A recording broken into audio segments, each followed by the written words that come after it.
Pues muy buenas tardes, muy buenas noches para todos los que están siguiendo este mensaje. Para mí es un placer poder dirigirme a ustedes de nuevo de esta forma. Y la verdad es que en agosto hicimos una pausa porque de vez en cuando pues, nos viene bien a todos. Pero ahora pues vamos a seguir con la exposición del Evangelio de Marcos y vamos a seguir donde quedamos la última vez, que es en el capítulo 12. Y hoy nos tocan los versículos 35 al 44. Pues detrás de mí ven el patio, lo que se llama el patio de las mujeres, con las columnadas del templo de Jerusalén. Pues allí en un lateral había una zona donde los que acudían al templo podían depositar sus ofrendas de dinero para el apoyo del templo. De eso vamos a hablar hoy. De hecho, vamos a hablar de tres cosas que tienen que ver con lo que no se ve a primera vista. En primer lugar, vamos a hablar y responder la pregunta: ¿quién es el Mesías? En segundo lugar, vamos a hablar sobre la pregunta: ¿y quiénes son los fariseos y los escribas, es decir, los religiosos de aquellos tiempos?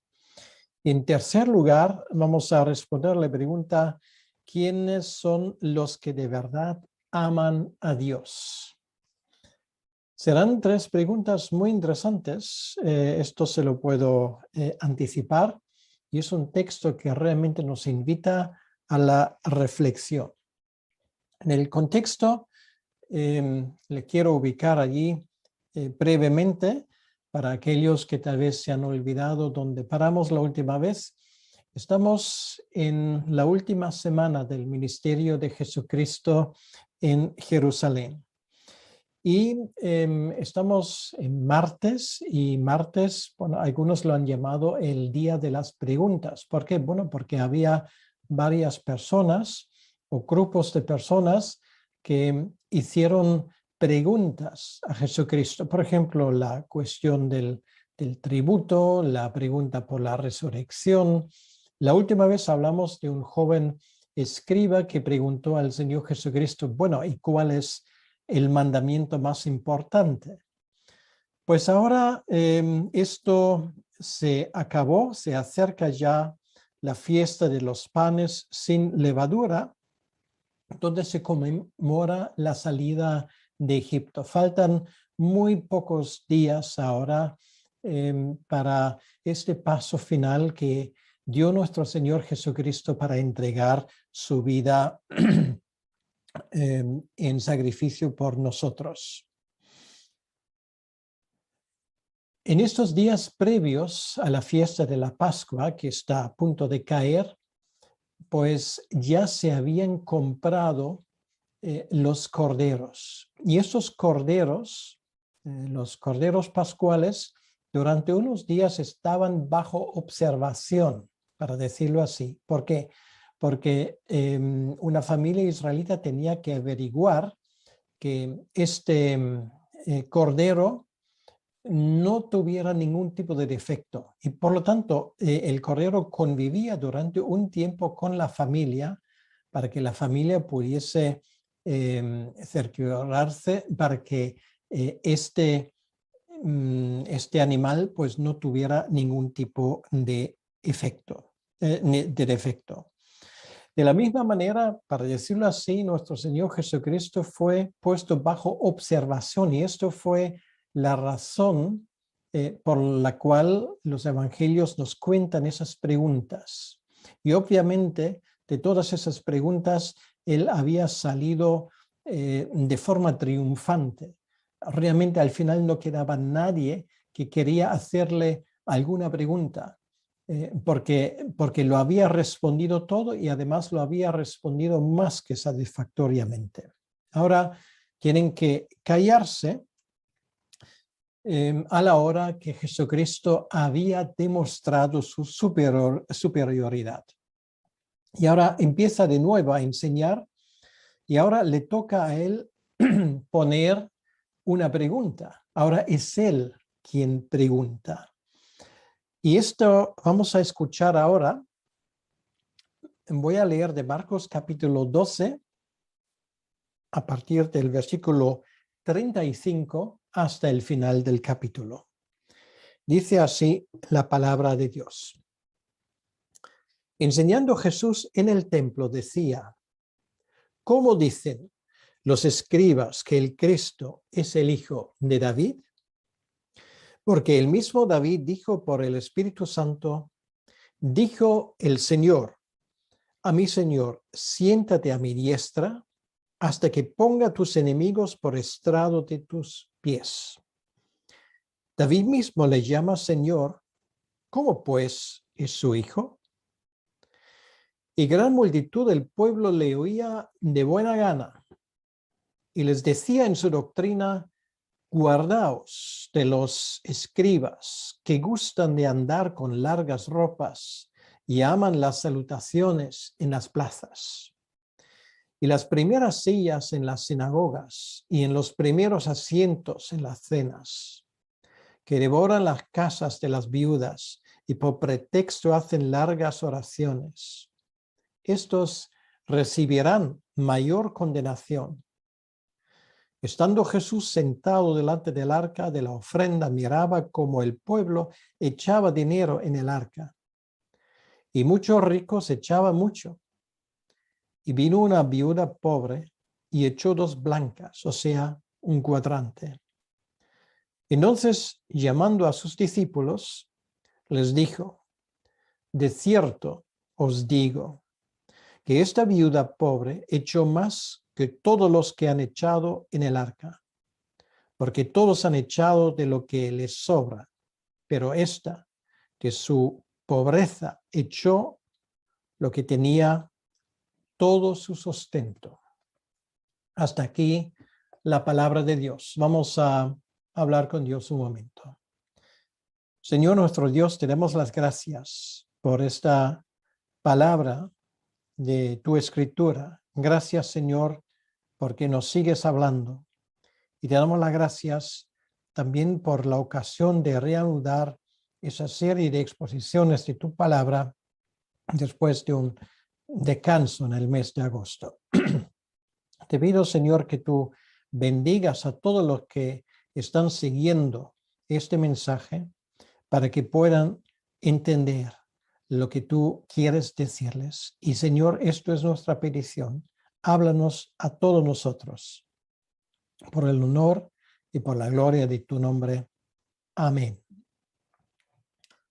Pues esto es lo que tenemos ahora. Es Jesucristo quien hace las preguntas.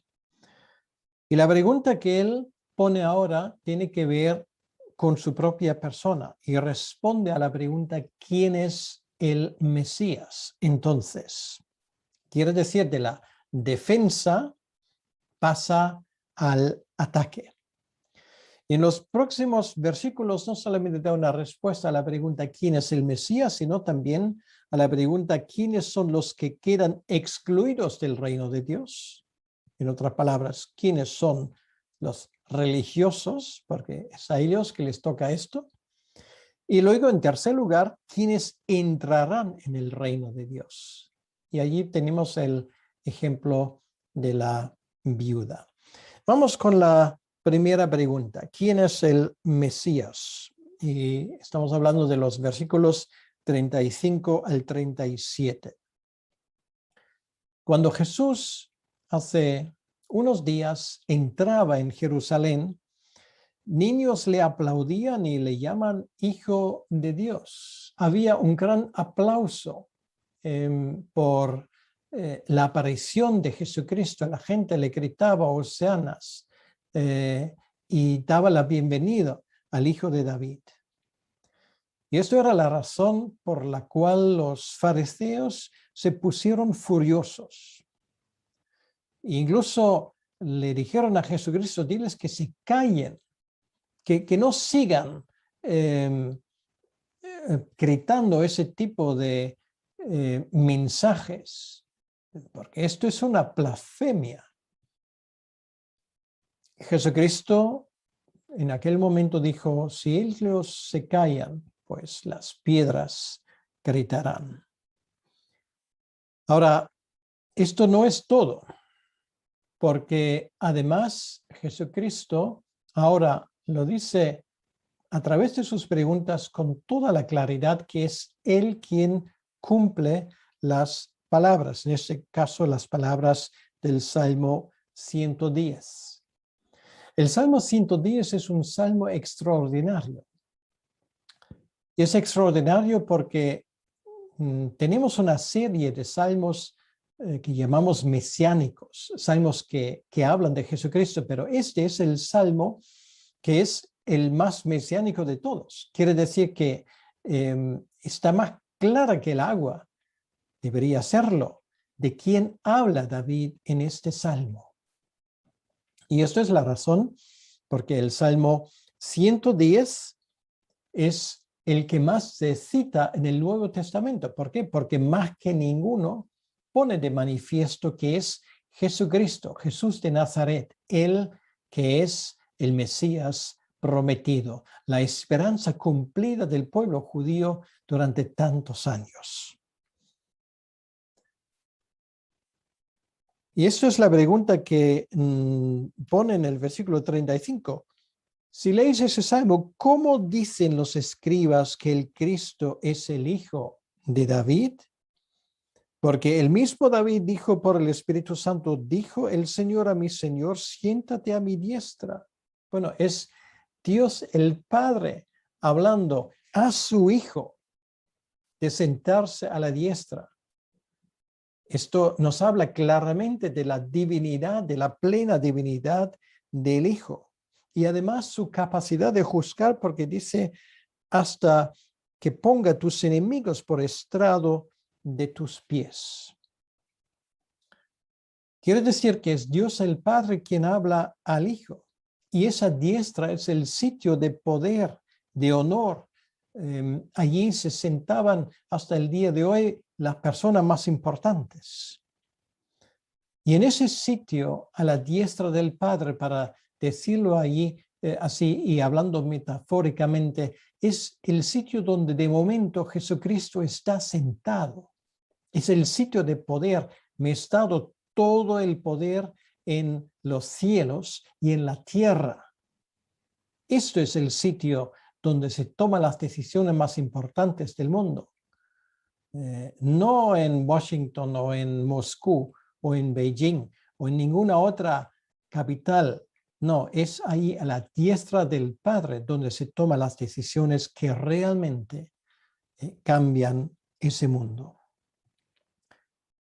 Y esa promesa que tenemos aquí, hasta que ponga tus enemigos por estrado a tus pies, eso habla de la victoria final de Jesucristo. Jesús vencerá finalmente.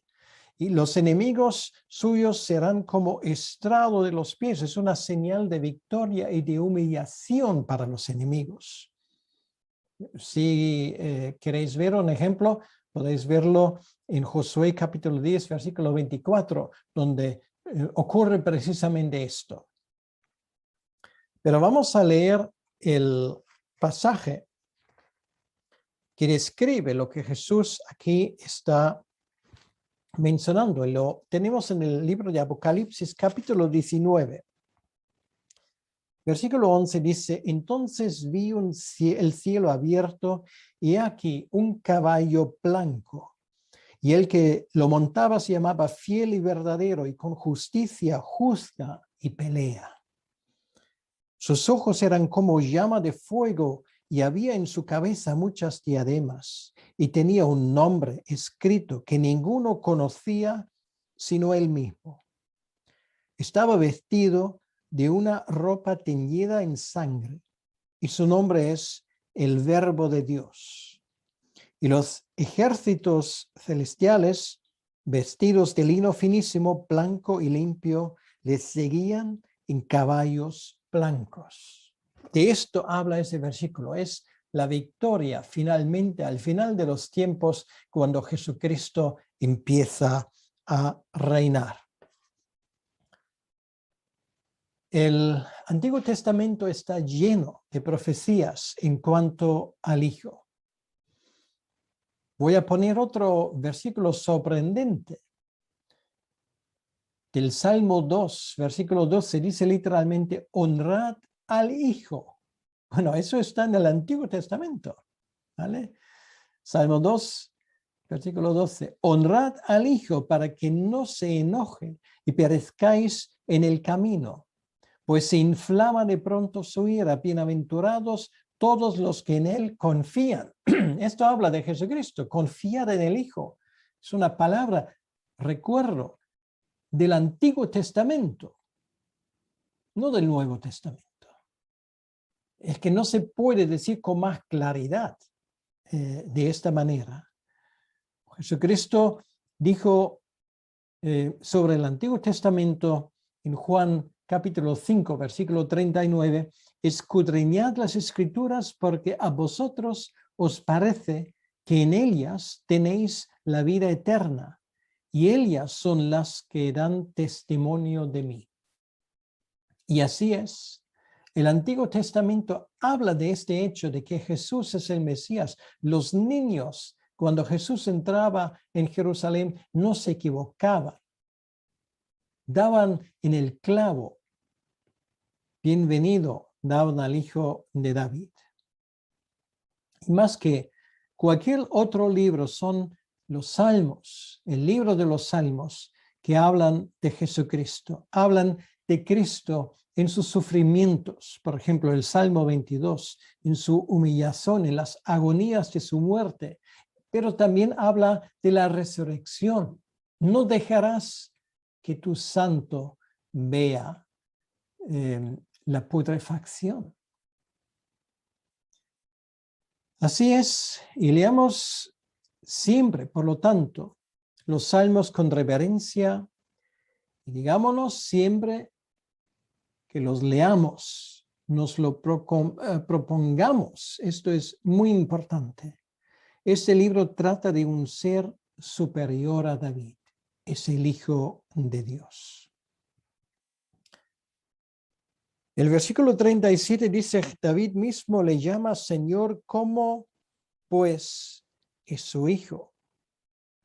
Y gran multitud del pueblo le oía de buena gana. David es, según su naturaleza, antepasado, según la naturaleza humana, antepasado de Jesucristo. Y esto quiere decir que Jesucristo, según su naturaleza humana, es descendiente de David. En ese sentido es hijo de David, pero ese salmo se refiere a otra cosa. Le llama Señor. Y esa palabra Señor, Kyrios, en el Nuevo Testamento traduce lo que en el Antiguo Testamento es el nombre divino, el nombre de Dios. Porque no solamente es humana, sino también su naturaleza es 100% divina. 100% hombre y 100% Dios. Estas son las matemáticas divinas.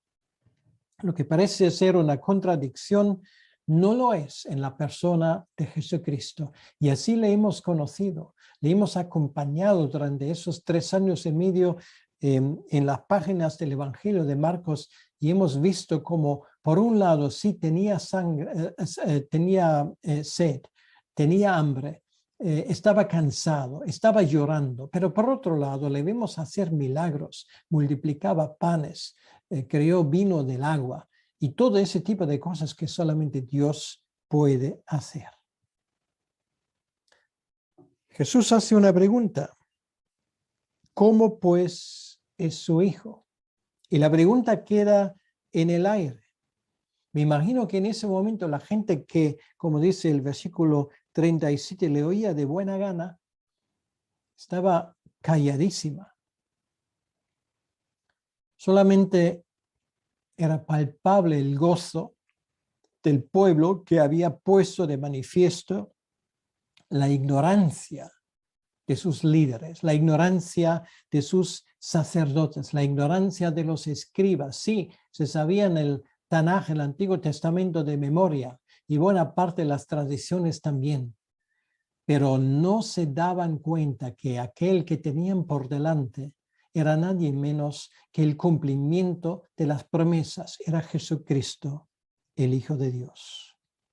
Y este silencio habla por sí mismo, expone la ignorancia de los líderes espirituales del pueblo.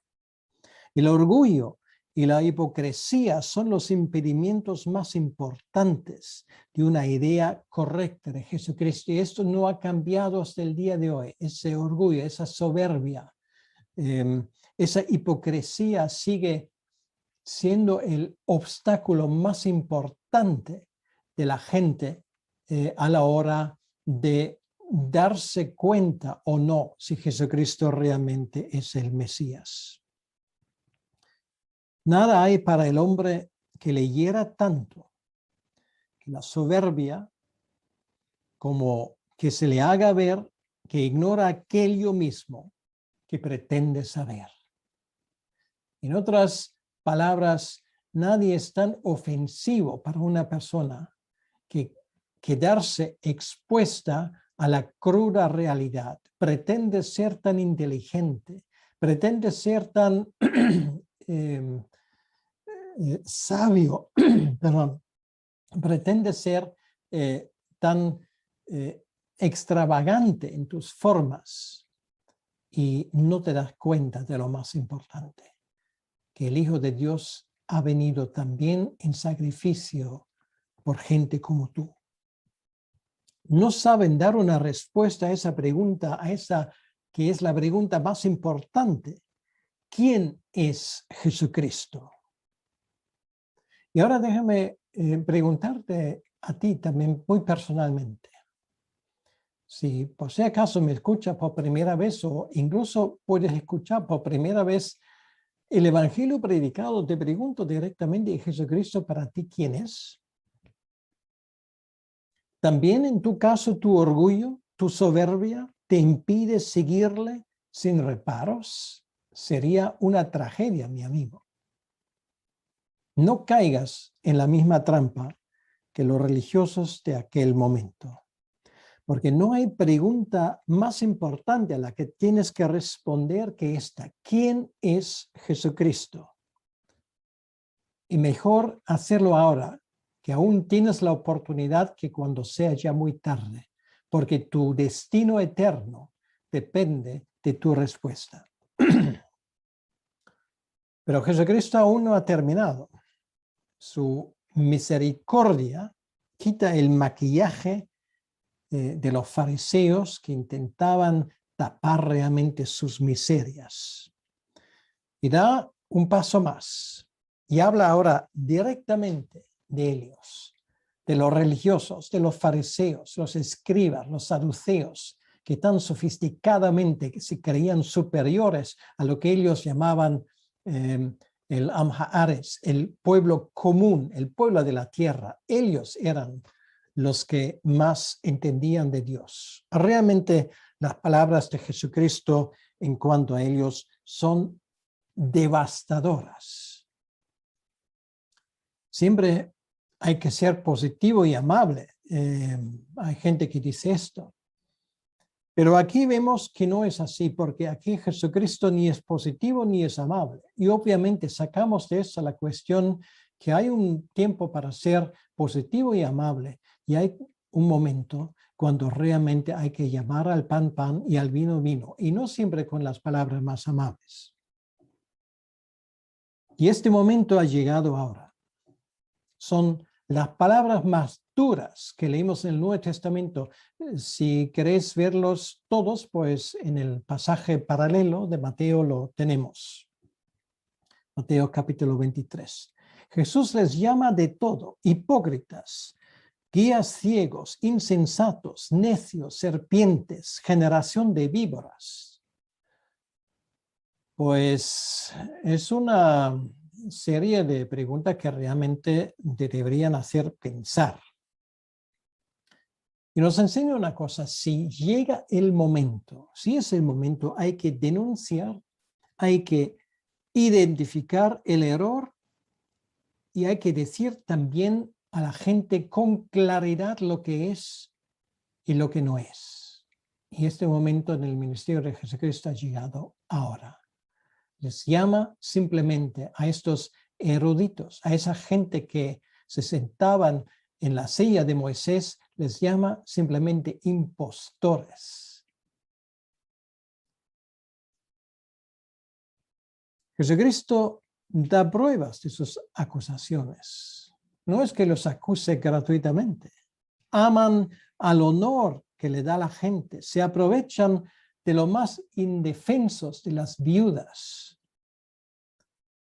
Ahora, por favor, no hay que pensar en otras personas. Deja que esas palabras también te hablen a ti, porque esto es el problema que todos tenemos. Nos gusta que la gente hable de forma amable de nosotros, pero no nos gusta en cuanto nos digan, a veces en palabras bastante severas, lo que es la cruda verdad y lo que nos quita la máscara.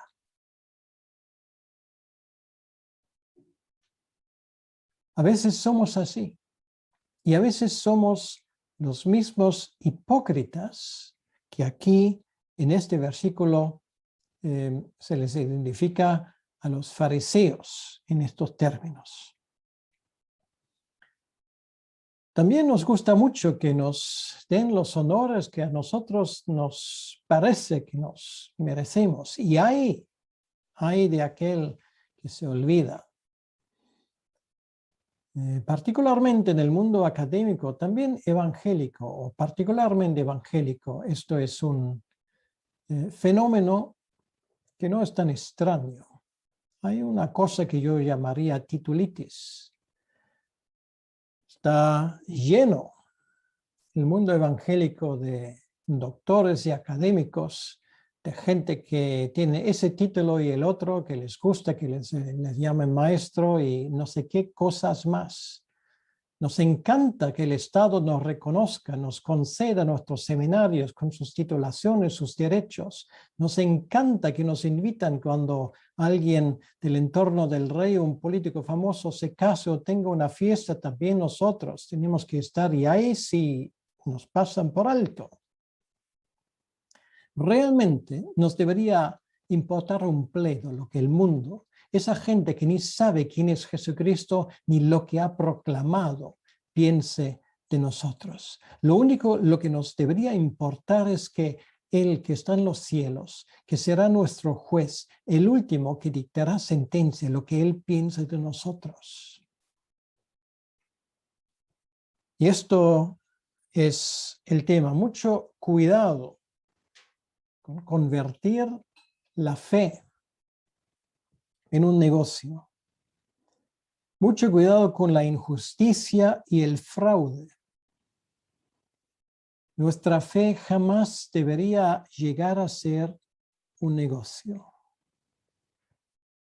Y ahí están las palabras de Miqueas, capítulo 3:11, donde el profeta Miqueas avisa y dice: sus jefes juzgan por cohecho y sus sacerdotes enseñan por precio y sus profetas adivinan por dinero y se apoyan en el Señor diciendo: ¿no está el Señor entre nosotros?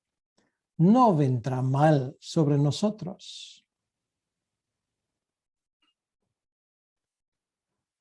Y esto realmente es el gran peligro de la religiosidad. Nos creemos a salvo de la ira de Dios. Incluso somos capaces a veces de camuflar las acciones más mezquinas bajo el manto de la espiritualidad. Y esto en los ojos de Dios simplemente es un asco. Y esto es lo que dice muy claramente a ese tipo de personas que me imagino estaba en el templo, estaba en su casa, para decirlo así. Y normalmente si estás en casa ajena, pues te comportas de forma amable. No, en primer lugar, la casa era de Jesucristo. Y en segundo lugar, no le daba la gana de ser amable.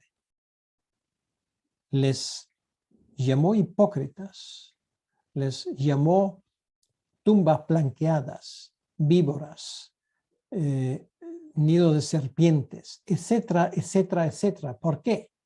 Para insultarlos, no, simplemente constaba la verdad. Y espero que muchos entre ellos se hayan finalmente tomado esas palabras en serio. Que devoran las casas de las viudas. Por cierto, de una viuda vamos a hablar en un momento. Y por pretexto hacen largas oraciones. Sí, también uno puede intentar impresionar a los demás con sus oraciones elaboradas. Estos recibirán mayor condenación. Aprendemos cosas muy sorprendentes. En ese contexto hay grados de castigo de Dios. Los que enseñan, los que predican, serán juzgados más severamente. Y Santiago 3:1 lo dice también muy claramente. Los de Corazín y Betsaida recibirán un castigo más severo que Tiro y Sidón. Porque el Señor dice, si se hubieran hecho los milagros allí, ellos se hubiesen arrepentido. ¿Quiénes recibirán mayor castigo? La respuesta puede sorprender, pero vamos a mantenernos al texto de forma absoluta y exacta. ¿Quién recibirá el mayor castigo? No serán los paganos que jamás han escuchado la verdad, ni tampoco aquellos desdichados que, aunque vivían en naciones cristianas, jamás han tenido a nadie que les enseñaba la fe bíblica. ¿Quién recibe el mayor castigo? Pues serán los que, poseyendo abundantes conocimientos del Evangelio, no hacen uso de ello. Aquellos que sabían que Jesucristo es el Salvador, sin embargo, cerraban el pico o enseñaban otra cosa que les pareció más importante. Aquellos que buscaban en primer lugar el honor de los hombres antes de dedicarse a satisfacer las necesidades de la gente normal y común. Los que recibirán más castigos serán los que profesan ser creyentes, pero en realidad continúan con sus pecados bajo el manto de la piedad. En una palabra, serán los hipócritas. Es terrible decir algo así, pero es así. Y ahora, por contraste, Jesucristo nos presenta a una mujer que encontraremos, a diferencia de los anteriores, en su reino, la viuda. Y esto responde a la tercera pregunta: ¿quiénes son los que de verdad aman a Dios? Es gente como ella. Ella podría haber sido uno de estos, de los cuales habla el versículo 40, que devoran las casas de las viudas. Posiblemente ella se había quedado pobre, posiblemente lo digo, por culpa de los religiosos. Curioso, por lo menos el contexto. Lo tenemos en el versículo 41 al 44. Jesús estaba enseñando en el patio de las mujeres, es lo que tengo aquí detrás. Allí había 13 recipientes, y lo vemos aquí, son estos pequeños que tenemos aquí, eran como pequeñas cajas en forma de trompeta, para poner los donativos para cubrir los gastos del templo. Por ejemplo, los animales de sacrificio necesitaban ser alimentados. También, bueno, había que comprar leña para los sacrificios. Bueno, había gastos. Bueno, siempre hay gastos cuando se tiene algún servicio público. Antes de echarlo en este recipiente, había que dar el dinero a un sacerdote que lo comprobara si realmente era una moneda que se aceptaba en el templo, y tenía que ser el shekel del templo. Y anunciaba luego en voz alta el importe. Bueno, es un poco como en los maratones hoy en día. Hay maratones por la radio, por la televisión. Cuando tú das 10 euros, pues te ponen tu nombre, te anuncian el programa o cosas por el estilo. Bueno, realmente lo que parece algo muy moderno ya tiene su antigüedad. En el templo se dice exactamente lo mismo, solamente que ese maratón era continuo. Y cuando alguien echaba suficiente dinero, incluso tocaban la trompeta y dijeron, don fulano de tal, pues acaba de donar un shekel entero para los gastos del templo. Pues ahora había obviamente, como siempre, muchos ricos, fariseos, escribas, hombres de negocios que echan mucho. Obviamente algunos de ellos podían echar mucho porque habían defraudado a los pobres y se habían enriquecido a coste de gente como esa viuda. Y finalmente pues le toca a esa viuda, que incluso no sabemos su nombre. La escritura ni siquiera dice cómo se llamaba. Una viuda echaba poco. Bueno, el valor en nuestra moneda hoy sería aproximadamente lo que vale un céntimo, 1 o 2 céntimos. Tenía 2 monedas. Quiere decir, podría haberse quedado con una moneda y echar solamente una para que por lo menos le quedase algo. No, ella echaba todo. ¿No sabe la mujer que en ese momento, cuando lo hace, el Mesías la está observando? No solamente el sacerdote que comprueba las monedas, no, el Mesías mismo. Y que su nombre, el nombre de esa mujer sería bendecido en todos los lugares donde se proclama el mensaje del Evangelio. Es curioso en lo que se puede gastar una fortuna. Por ejemplo, en médicos, como la mujer con el flujo de sangre, en placeres pasajeros, como el hijo pródigo, o como en este caso para honrar al Señor. No es la primera. En el Antiguo Testamento tenemos la historia de la viuda de Sarepta que dio todo lo que tenía para el profeta Elías. O como María que se gastó una fortuna para ungir a nuestro Señor. O como las iglesias de Macedonia que dieron muchísimo para la iglesia en Jerusalén. Podemos aprender muchas cosas de esa mujer. En primer lugar, los demás pensaron que habían hecho una buena obra, que Dios estaba ahora muy contento, hasta endeudado con ellos, porque habían echado allí sumas grandes. Pero se equivocan. Se equivocan porque el Señor ve lo que damos. Y Él ve no solamente nuestro bolsillo. Él no solamente ve lo que echamos, sino Él ve nuestro corazón. Él ve también lo que guardamos para nosotros. Dios mide nuestra contribución no en cuanto a lo que damos, sino en cuanto a lo que nos queda. Nuestro bolsillo es un factor determinante a la hora de juzgar la realidad de nuestra fe. Si nuestro bolsillo no se convierte con nosotros, hay que dudar sinceramente la conversión de nuestra alma.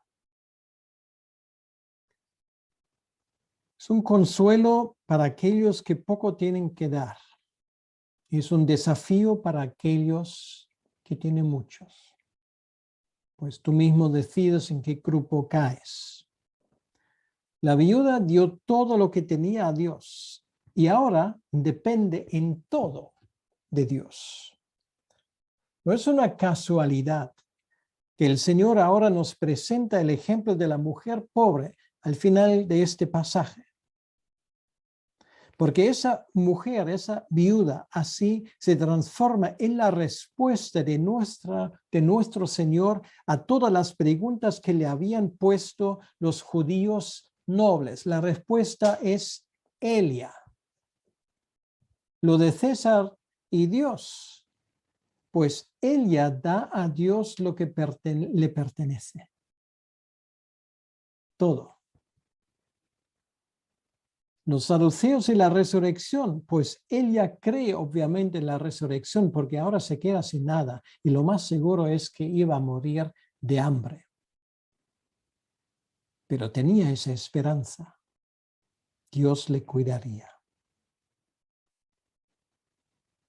Puede morir de hambre, pero sabe que hay otra vida que importa mucho más. Y ella conoció sin lugar a dudas el gran mandamiento. Ella sabía, no en teoría, sino por experiencia propia, lo que significaba amar a Dios más que a todas las cosas o personas. Ella acaba de practicarlo. ¿Qué te parece? Pues de esa forma el Señor cierra este capítulo 12 con un ejemplo que realmente nos hace pensar bastante. Y así termina Jesucristo su enseñanza pública. Esto fue la última palabra que él dirigió a todo el mundo en enseñanza. Y lo hace con el ejemplo de una mujer sobresaliente que hasta el final de los tiempos servirá de gran inspiración y desafío para todos los hombres. Que el Señor te bendiga y bendiga esas palabras del Evangelio de Marcos en tu vida. Vamos a orar un momento. Gracias, Señor, te damos por este día. Gracias por este ejemplo de la viuda pobre.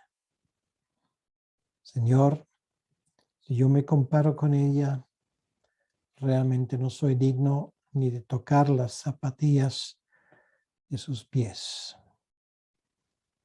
Qué ejemplo tan extraordinario. Estoy seguro que la veremos algún día muy cerca de tu trono, como un ejemplo de una mujer que había realmente confiado con todo en ti.